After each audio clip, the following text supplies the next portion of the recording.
Did we just witness the first ever win-win in the history of college football? Notre Dame offensive coordinator Gerad Parker left the program to become the head coach at Troy just 2 days before signing day, and yet I think this is the best thing that could have happened for everyone involved. That's next.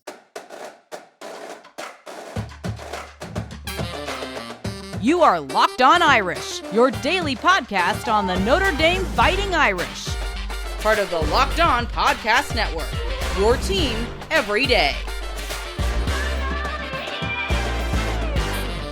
What's up? Welcome to Locked On Irish, your daily Notre Dame podcast. Today is Tuesday, December 19th, and thank you for making this your first listen of the day.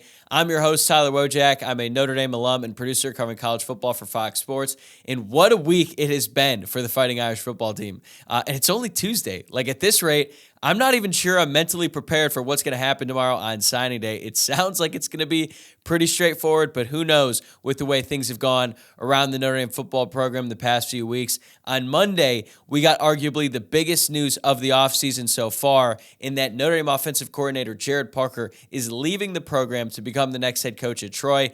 This story came together pretty quickly. Rumors started to swirl around 11 a.m. Eastern that Gerad Parker was being targeted for the job at Troy. And then about an hour later, Tom Loy from 24/7 Sports, as well as Pete Thamel from ESPN, broke the story that Gerad Parker had accepted the job.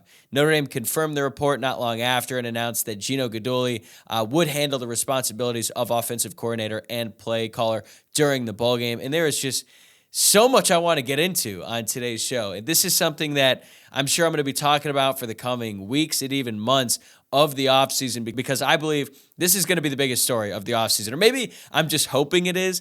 We've already seen so much happen since that Stanford game, but I think that when it's all said and done, this is going to be the most impactful. And I think how Marcus Freeman approaches this hire, especially in the aftermath of what happened last year, will likely define his tenure as the head coach at Notre Dame. It's just that critical, in my opinion. And as for today, I'll go over what I think this means for Notre Dame in the present, what comes next, how it affects recruiting, and I'll share some names who I think would be a great fit to replace Parker, including a name that most of you are probably already pretty familiar with. But let's start with my biggest takeaway.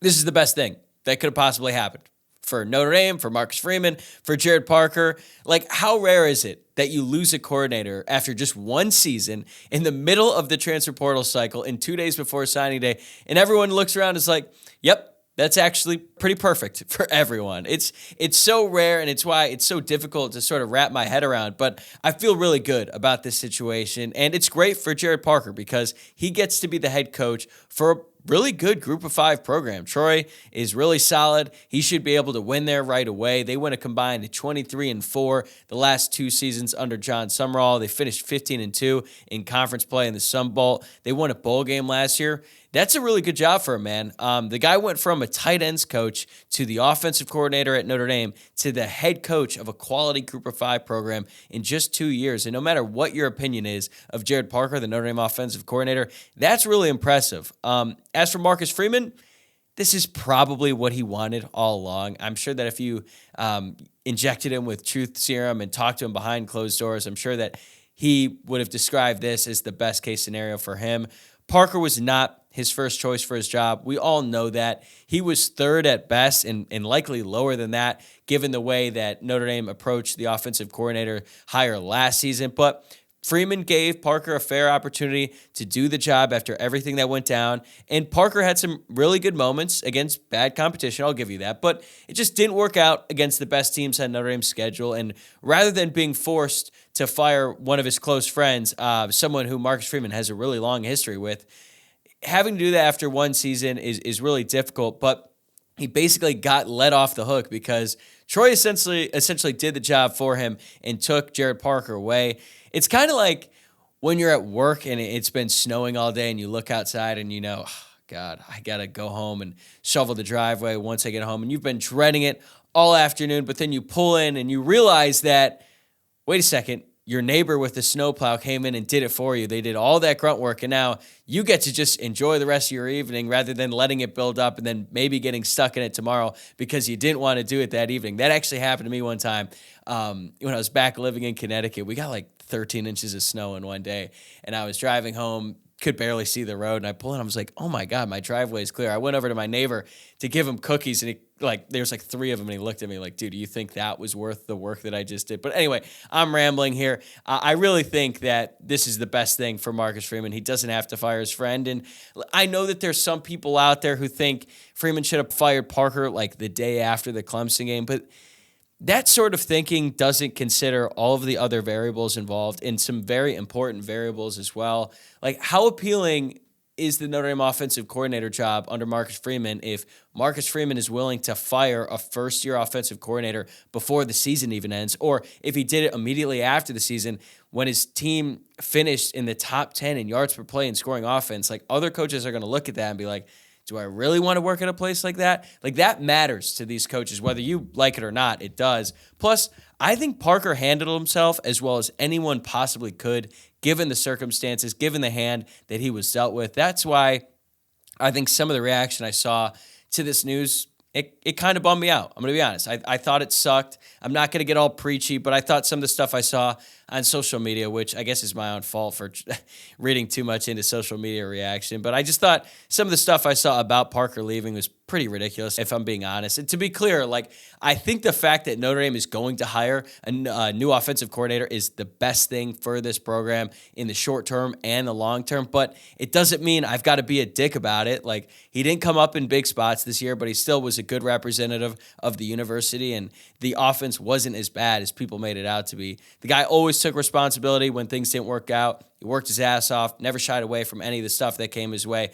And I wish him the best of luck, even though I know that sentiment is not going to be shared by some members of the fan base. But that's all I'm going to say about that. Like I said, not going to get preachy. I'll get off my high horse here, and let's just talk about what Marcus Freeman needs to do, because this is such a crucial hire for his term. And last year, we all know that Notre Dame botched the hire. We can point fingers all we want, but it really doesn't matter because the results are what they are, and we can't go back in time to change it. But now, Marcus Freeman and everyone involved in the process can at least work to rectify the situation the best they can by nailing this hire. This is an extremely attractive job, arguably more attractive than it was last season, now that Notre Dame was able to show some serious improvement and growth in year 2 of Marcus Freeman's tenure as the head coach at Notre Dame. Like, the Notre Dame brand, it speaks for itself. We don't have to cover that. And Marcus Freeman seems like a guy that people want to work for. That's why Mike Brown left Luke Fickell at Wisconsin. That's why Gino Guidugli did the exact same thing when he left Wisconsin to come to Notre Dame and work for Marcus Freeman. They had experience working with him before, and they realized that is a guy that they want to continue working for in the future. Not to mention the fact that Notre Dame's last 3 defensive coordinators are now head coaches, and their last 2 offensive coordinators are a head coach and one of, if not the highest paid offensive coordinators in the entire country, working for the greatest coach in the history of college football, in my opinion, at Alabama. Most importantly, though, Notre Dame is willing to spend some money, probably more now than they ever have in the past with their assistants and specifically the coordinators. And last year should be a lesson for everyone on what not to do. Notre Dame is going to be willing to pay, and I think that they're going to be able to learn from everything that went down last year, and that includes Marcus Freeman. Everyone involved in the hiring process last year that's going to be involved this year is going to look at last year and be like, well, we cannot do that again. And I think they're going to work extra hard to make sure that they nail this hire. Everyone deserves a second chance. And usually second chances are not as clean as this one, but this is pretty cut and dry for Marcus Freeman. And I have a lot of confidence that he's going to find the right guy for the job. And this time, I feel confident that the administrators in charge will make sure that they do everything in their power to support the head coach and get him the guy he wants. All right, coming up next, let's talk about what this move means for Notre Dame in recruiting and my biggest question about how the Irish go about hiring Gerad Parker's replacement. This episode is brought to you by eBay Motors. Passion, drive, and patience. What brings home the winning trophy is also what keeps your ride or die alive. eBay Motors has everything you need to maintain your vehicle and level it up to peak performance. From superchargers, roof racks, exhaust kits, LED headlights, and more, whether you're into speed, power, or style, eBay Motors has got you covered. With over 122 million parts for your number one ride or die, you'll always find exactly what you're looking for. And with eBay Guaranteed Fit, your part is guaranteed to fit your ride every time or your money back. Because with eBay Motors, you're burning rubber, not cash. With all the parts you need at the prices you want, it's easy to turn your car into the MVP and bring home that win. Keep your ride or die alive at ebay.com/motors. eBay Guaranteed Fit, only available to U.S. customers. Eligible items only. Exclusions apply. Before we continue, please make sure that you've subscribed on YouTube or wherever you're listening to the podcast. And if you're feeling extra generous during this holiday season, please like the video, rate the show 5 stars, leave a review, whatever your heart desires, because I really do appreciate it, and it goes a long way in the growth of this show. Okay, let's look at how Gerad Parker's move affects Notre Dame in recruiting. This is especially important given the fact that tomorrow is the early signing day. But to be honest with you, I don't think it will have much, if any, impact on this year's class at all, because even though Gerad Parker was a good recruiter, I don't want to make it seem like he wasn't. I think he was very active last week. He was seen on the road with Marcus Freeman and the rest of the staff, going from house to house of Notre Dame's commits, making sure that everything was locked in and ready to go before signing day. And I think that he did a good job, but it wasn't like that guys were committing to play specifically for Gerad Parker. They're committing to play for the right reasons. They're committing to play for Marcus Freeman, for the University of Notre Dame, for everything that the university can offer them down the road, as well as what the football program should be able to do here over the course of the next few years. They are sold on Marcus Freeman's vision for the program, and that is a very healthy place to be. Because personally, I've always kind of thought it was pretty short-sighted for a high school kid to recruit specifically for an assistant coach, because these guys move around all the time, even at schools like Georgia, Alabama. The average tenure of a big-time college football coordinator or even position coach is probably like 2 to 3 years in the best-case scenario. Like, guys are not around beyond 3 years because they're consistently climbing the coaching ranks and they're moving on, and that requires moving on from a position like a tight ends coach and offensive coordinator to get a better job. These guys are extremely competitive. They're very ambitious, and they want to continue the growth in their careers, which a lot of times means that guys that they recruit, they get to coach them for a short period of time, and then they move on to another kid, another class that they got to recruit, and then they're going to move on from there. It happens all the time, but I think Notre Dame is in a place where their head coach is leading the way on a lot of these recruits, and that's a big reason why losing the coordinator just a couple days before signing day is not the end of the world. I think Notre Dame's class is going to remain intact tomorrow on signing day. But what about the transfer portal? Because this is the middle of the cycle, and Notre Dame is not finished adding guys to their roster. They've been pretty effective on offense so far, adding a new quarterback in Riley Leonard from Duke. They've already added 2 wide receivers in Bo Collins and Chris Mitchell. They had another top receiver prospect in the transfer portal in Jamal Banks on campus this weekend. I'm sure we'll find out more about his decision in the coming days. And that all happened while Notre Dame didn't even have a wide receivers coach, at least not officially. Mike Brown wasn't officially hired until later on. But Notre Dame was able to get that done without a wide receivers coach. I think they'll be okay without an offensive coordinator here in the short term, because I do think that Marcus Freeman is going to work pretty quickly in hiring that replacement. Now, I don't know when we're going to get the official announcement, because Christmas is only a week away, and these kinds of announcements it doesn't really kind of line up well for that to happen. Maybe we'll find out before Christmas, maybe not. We'll have to see. But I feel like Marcus Freeman is going to continue to be aggressive, and if there's a guy he wants, I don't think that not having an offensive coordinator right now is going to get in the way of that. But my big question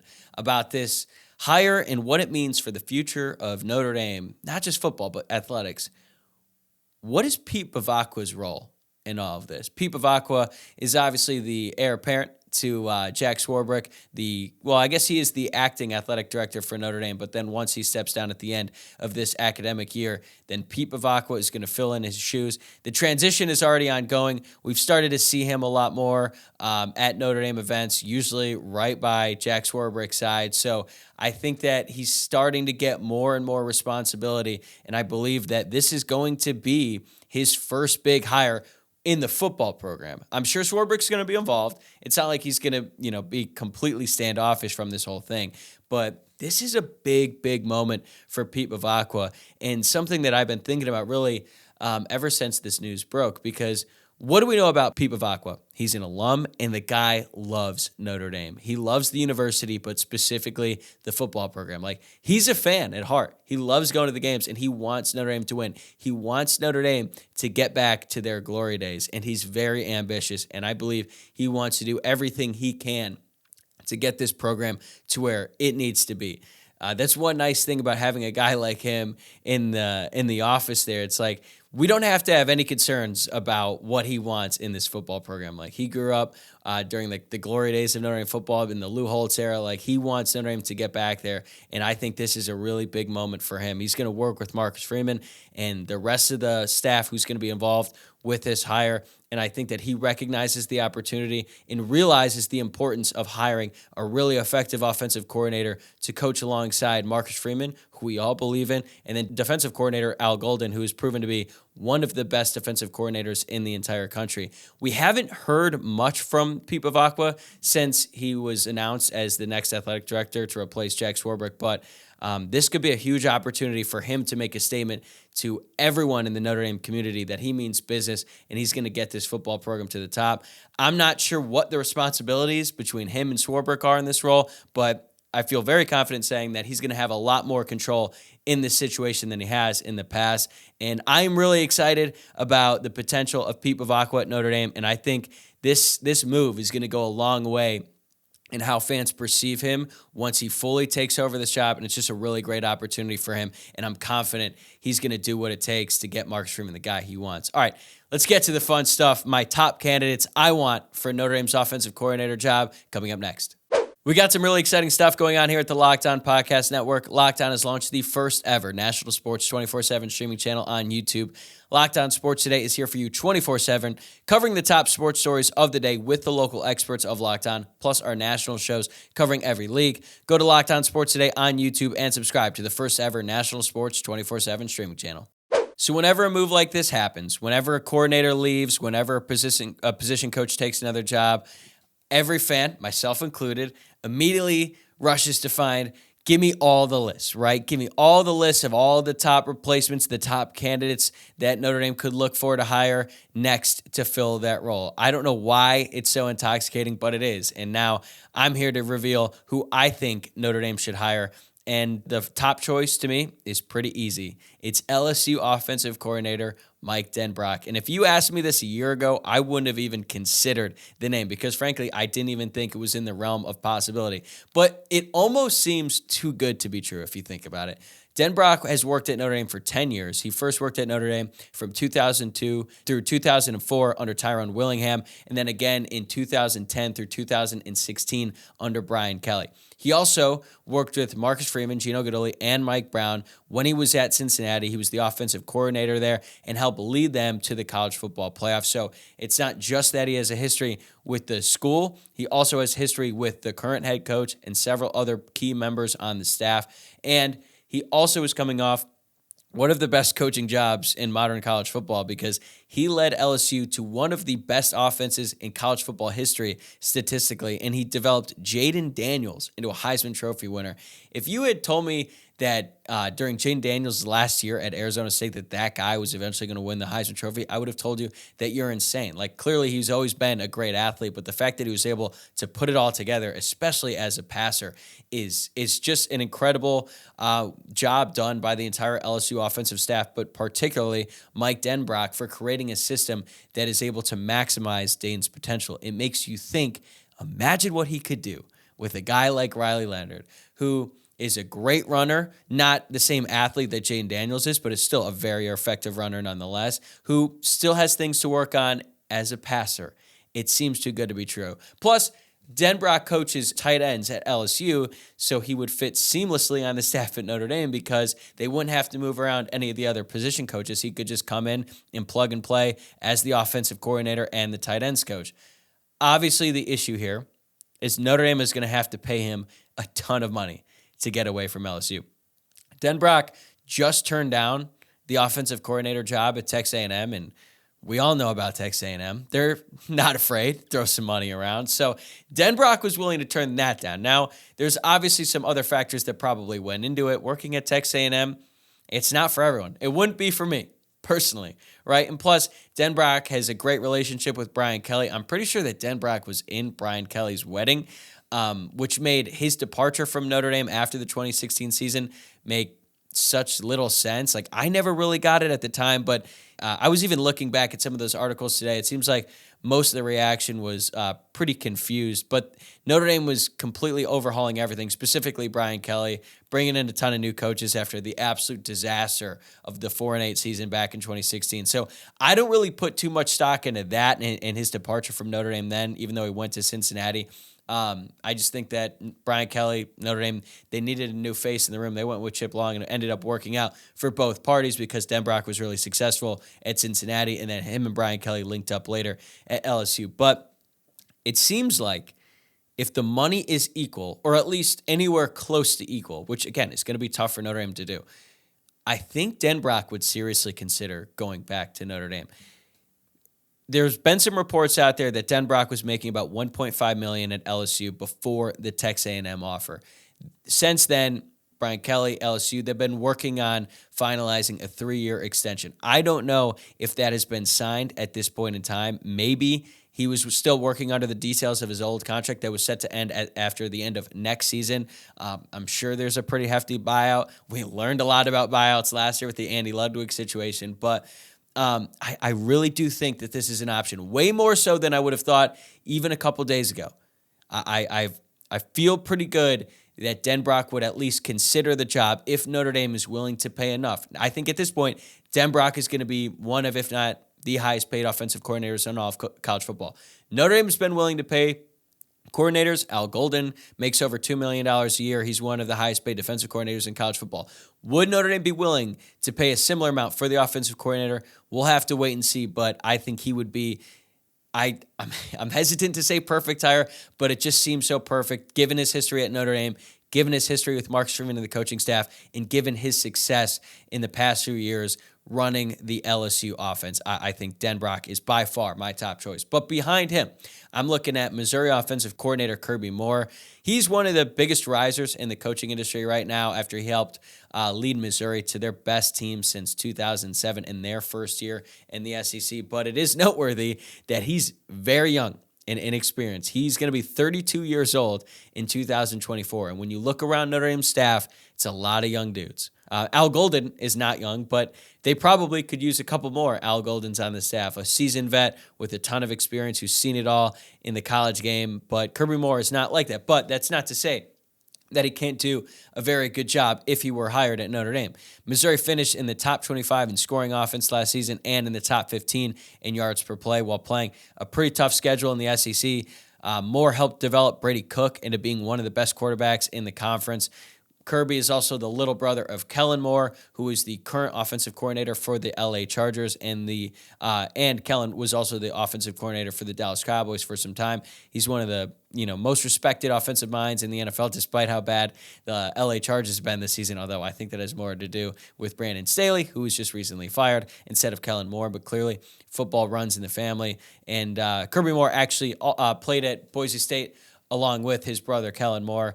Again, doesn't have a ton of experience, only has 1 year coaching the Power 5 when he was at Missouri. Prior to that, he worked at Fresno State, but this is a very highly thought of coach right now. He's going to get a lot of job offers here in the next few years.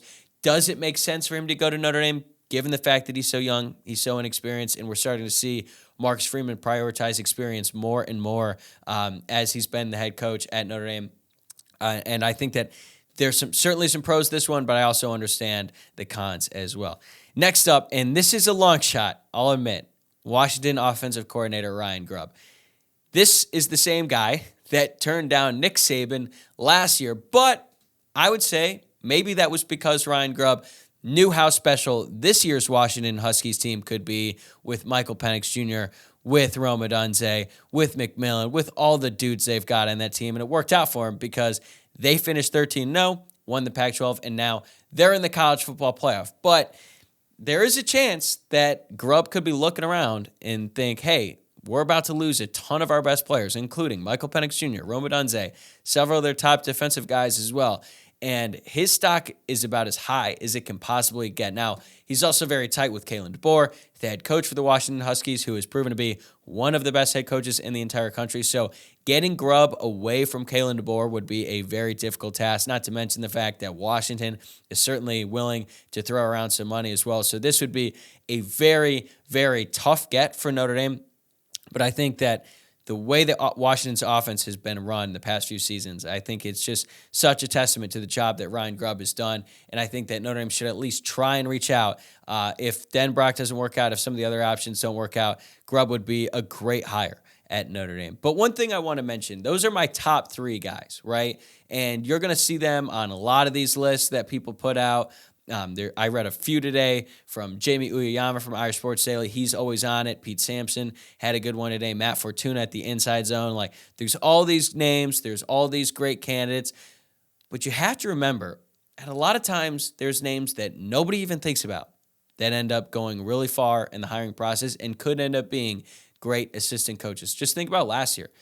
Was Colin Klein on anyone's list when Tom Reese left to take the job at Alabama? I didn't see it.